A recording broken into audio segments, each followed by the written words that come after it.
careful again from MC Oluomo.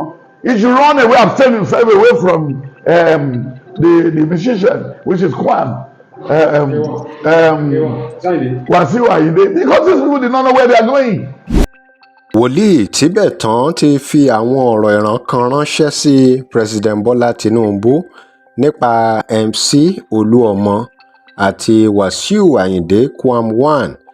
Bó tiẹ̀ jẹ́ pé àwọn èèyàn wọ́n ní oríṣiríṣi èrò nípa àwọn ìran tí bàbá yìí máa ń sọ wípé àwọn kan máa ń ṣe o, bẹ́ẹ̀ àwọn ìran míì tán máa ń sọ ńgbà míì kò ń bọ́ sí, pàápàá nítorí ọ̀rọ̀ AFCON match kan tó wáyé, final match tó wáyé láàrin Nàìjíríà àti Ivory Coast tí wọ́n ní bọ́ọ̀lù wà l'Àbújá tí ò sì rí bẹ́ẹ̀.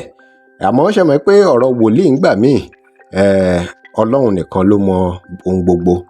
Òun ló ṣe yẹ kí èèyàn ńgbà míì máa ṣọ́ra kí èèyàn sì máa gbàgbọ́, nítorí bó bá jẹ́ pé wọ́n ṣe ìkìlọ̀ ni èwo lèèyàn mọ̀ tí ó máa bọ́ sí nínú gbogbo ẹ̀. Kí ló dé tí wòlíì yìí ṣe ní kí Tinubu ṣọ́ra fún Wasiu Ayinde Quam 1 àti MC Oluomo? Ọ̀rọ̀ yìí lágbára o, nítorí Wasiu Ayinde màṣá jẹ́ ẹni tó súnmọ́ Tinubu, tó jẹ́ wípé ọ̀pọ̀lọpọ̀ àwọn campaign nǹkan tó ń ṣe gẹ́gẹ́ tí mọ̀ wípé Wasiu ló máa ń kọrin bẹ́ẹ̀.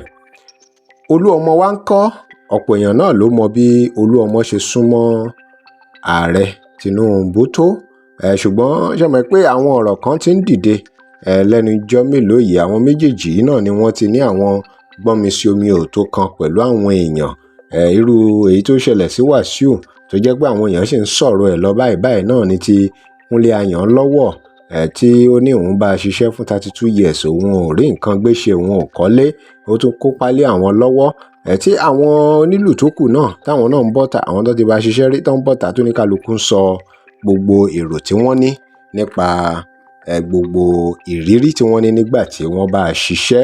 Kì wá ṣe yẹn nìkan o, ṣe mọ̀ pé ìgbà kan tiẹ̀ wà táwọn olórin fújì kan náà dìde tán láwọn ò kí ń rí ṣóò gbà, tí àwọn èèyàn ń sọ lórí social media káàkiri bẹ́ẹ̀.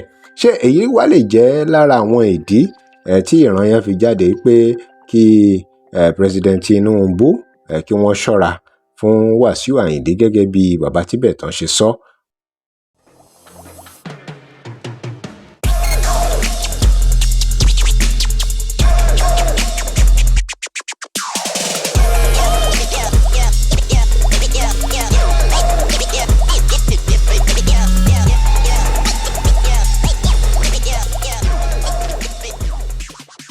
Welcome to Digi Naija. Remember to like, share and follow us. Ibi tí MC Oluomo tiẹ̀ ti ní issue pẹ̀lú àwọn èèyàn, òun náà ní ọ̀rọ̀ state chairman NURTW ìyẹn tàwọn onímọ́tò, nígbà tí ọ̀rọ̀ dé tó di pé ó ní láti tẹ̀síwájú fún president àwọn ọmọ onímọ́tò, tó dẹ̀ dàbí ẹni pé bàbá ṣèfẹ́ wà níbẹ̀ nítorí pé ọbẹ̀ wà lẹ́kọ̀ọ́ gẹ́gẹ́ báwọn kan ṣe sọ.